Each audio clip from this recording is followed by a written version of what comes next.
اور میں نے دھڑکتے دل کے ساتھ دروازہ کھولا تو سامنے شمائلہ اور برقعے میں لپٹی ہوئی ایک اور عورت تھی۔ ان دونوں کو میں نے اندر آنے کی اجازت دی اور پھر وہ دونوں اندر آ گئیں۔ میں نے چائے یا ٹھنڈے کے بارے میں پوچھا تو وہ خاتون بالکل چپ رہی، لیکن شمائلہ ہی بولی اور اس نے مجھے بتایا کہ ایسا کچھ نہیں چاہیے۔ شمائلہ نے اس عورت کو باہر صوفے پر ہی بٹھایا اور میرے ساتھ اندر کمرے میں چلی گئی۔ میں نے اندر جاتے ہی سوال کیا، بتاؤ تو صحیح ہے کون؟ اس نے کہا، یہی سب کچھ تو بتانے کے لیے تمہیں میں یہاں لے کر آئی ہوں۔ میں خاموشی سے اس کی طرف دیکھنے لگا تو وہ بولی، یہ کون ہے اور اس کی پہچان کیا ہے؟ یہ میں تمہیں نہیں بتانے والی۔ دیکھو، یہ اس وقت بہت بڑی پریشانی میں ہے۔ میں نے کہا، میں سمجھا نہیں، کیسی پریشانی؟ اس نے کہا، دیکھو، اس کی شادی کو بہت سال ہو گئے ہیں، لیکن اب تک یہ ماں نہیں بن سکی۔ اس کے سسرال والوں کو لگتا ہے کہ کمی اس کے اندر ہے، لیکن حقیقت میں کمی اس کے اندر نہیں ہے، وہ بولا۔ ظاہر ہے، اگر کبھی اس میں نہیں ہے تو اس کا شوہر میں ہوگی، وہ بولی۔ یہی تو سیاپا ہے کہ کمی اس کے شوہر میں بھی نہیں ہے، میں نے قدرے حیران ہو کر کہا۔ تو پھر ویسے بھی میں ان معاملات سے کافی حد تک انجان تھا، وہ بولی۔ بدھو، کمی قدرتی ہے، کئی بار ایسا ہوتا ہے۔ ویسے تو یہ سائنسی قسم کی بات تھی اور میں سائنس سے ویسے ہی جان چھڑاتا تھا، جبکہ شمائلہ بھی سائنس کی استانی نہیں تھی، لیکن ان چیزوں کے بارے میں کافی حد تک جانتی تھی، کیونکہ وہ بہرحال عمر اور تجربے میں مجھ سے بڑی تھی۔ میں اس کی طرف دیکھتا رہا تو اس نے کہا، یار، ایک وجہ یہ بھی ہے کہ اس کے شوہر کا دوست چودھری کا قد بہت چھوٹا ہے۔ اس کی یہ بات سن کر میں پوری طرح سے چونک اٹھا۔ اس نے کہا، سمجھا کرو یار۔ اب میری سمجھ میں کافی کچھ آ چکا تھا۔ اس نے کہا، اب میری بات غور سے سنو۔ میں نے اس کو اس سب کے لیے بڑی مشکل سے راضی کیا ہے۔ وہ یہاں کمرے میں آ کر بیڈ پر لیٹے گی اور میں اس کو تیار کروں گی۔ پھر تم اندر آؤ گے اور اسے مناؤ گے۔ جانتی ہوں، ایک بار منانے سے کچھ نہیں ہوگا، لیکن ہم ہفتے میں ایک دو بار کرتے رہیں گے، جب تک اسے خوشی نہ ملے۔ اور ہاں، جب تک میں اندر اس کو تیار کروں گی، تب تک تم باہر تیاری کر لینا، کیونکہ تم نارمل انسان نہیں ہو۔ اس نے تمہارے جیسا انسان تو فلموں میں بھی نہیں دیکھا۔ یہ سب کچھ میرے لیے نیا اور حیران کن تھا۔ بہرحال، اب میرے پاس اس سے اتفاق کرنے کے علاوہ کوئی چارہ نہیں تھا، کیونکہ اس کو اس بات کی حامی میں نے خود بھری تھی۔ میں باہر چلا گیا اور وہ دونوں کمرے میں چلی گئی۔ میں نے تیاری شروع کر دی۔ میں کچھ دیر تک انتظار کرتا رہا اور پھر شمائلہ باہر آئی اور مجھے اندر جانے کو کہا۔ میں اندر داخل ہوا تو وہ منہ دوسری طرف کر کے لیٹی ہوئی تھی۔ اس نے برقع اب بھی پہنا ہوا تھا، جبکہ اس کی ٹانگوں پر چادر موجود تھی۔ میں نے بیٹھ کے پرلی طرف پڑے ہوئے چھوٹے صوفے کی طرف دیکھا تو سمجھ گیا کہ اس کی ٹانگ والی طرف چادر کیوں ہے، کیونکہ وہاں ایک پجامہ موجود تھا۔ میں سمجھ گیا۔ میں بیڈ پر بیٹھ گیا۔ وہ مجھ سے ناراض تھی اور اس نے اپنا منہ دوسری طرف کیا ہوا تھا، اور شاید اپنا منہ بند بھی کیا ہوا تھا تاکہ کوئی آواز نہ نکلے۔ یہ بھی عجیب قسم کی ملاقات تھی جس میں ایک ایسی عورت سے ملنے والا تھا۔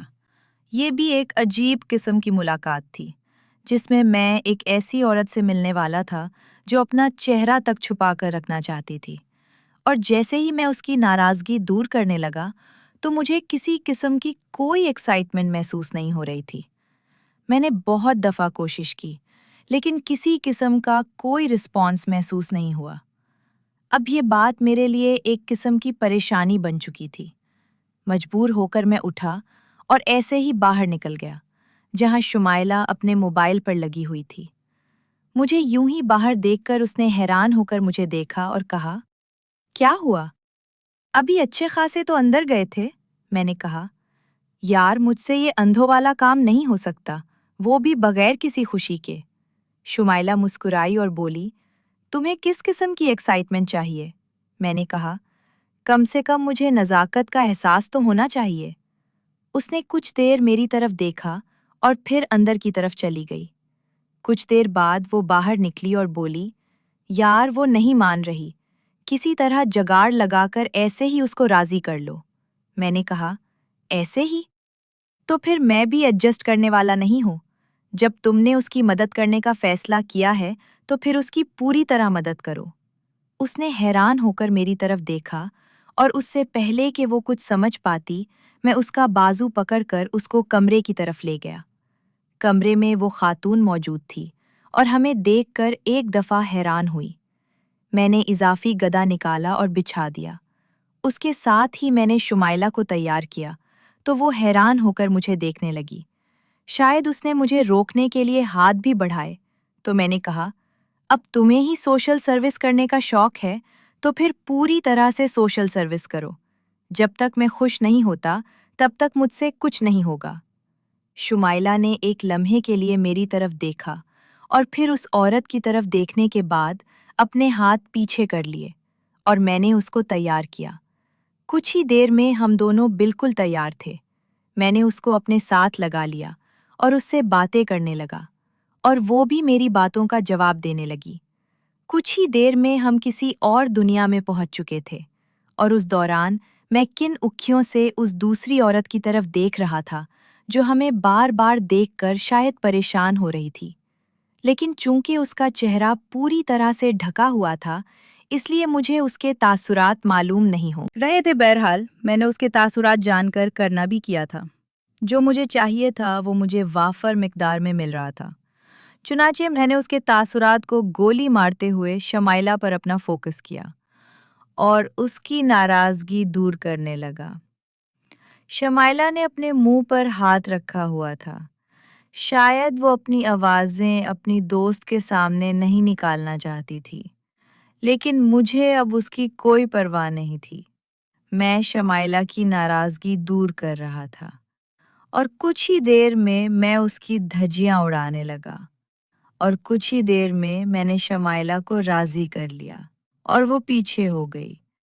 اب یہی موقع تھا کہ میں دوسری عورت کی ناراضگی دور کروں اور میں نے اس دوسری عورت کو سرپرائز دینے کا فیصلہ کیا، اور جیسے ہی شمائلہ پیچھے ہٹی ویسے ہی میں اچانک اٹھا اور اس خاتون کے پاس چلا گیا۔ اس کو شاید اس قسم کے سرپرائز کی توقع نہیں تھی، اس لیے اس کی آنکھیں حیرت سے پھیل گئیں۔ اس سے پہلے کہ وہ کچھ سمجھ پاتی میں نے اس کو منانا شروع کر دیا۔ اس کی آنکھیں کھولی کی کھلی رہ گئیں۔ اس کو بھی سمجھ لگ چکی تھی کہ اب اس کے ساتھ کیا ہونے والا ہے، اور شاید وہ خود کو ذہنی طور پر تیار کر رہی تھی، لیکن میں جس طرح اس کو منانے والا تھا اس نے ایسا کبھی سوچا نہیں تھا۔ اور پھر میں نے جیسے ہی اس کو پوری طرح منانا شروع کیا تو خوشی سے اس کی آنکھوں سے پانی بہنے لگا۔ میں جانتا تھا وہ مجھ سے ناراض ہے اور مجھے اس کو راضی کرنے کا طریقہ بھی عطا تھا۔ وہ مجھے روک نہیں رہی تھی کیونکہ شاید وہ اپنی مراد پوری کروانے کے لیے ہر حد تک جانے کو تیار تھی۔ اس کو راضی کرتے ہوئے میری نظر اس کے ایک پیر پر پڑی تو میں حیران رہ گیا، کیونکہ اس کے پیر پر ایک نشان تھا جو شاید میں نے کسی کے پیر پر دیکھا تھا۔ میں اس دوران یاد کرنے کی کوشش کرنے لگا کہ میں نے کس کے پیر پر یہ سب دیکھا تھا۔ دماغ کسی اور طرف جانے کی وجہ سے میں تھوڑی دیر کے لیے رک گیا اور ایک دفعہ وہ خاتون مجھ سے راضی ہو گئی۔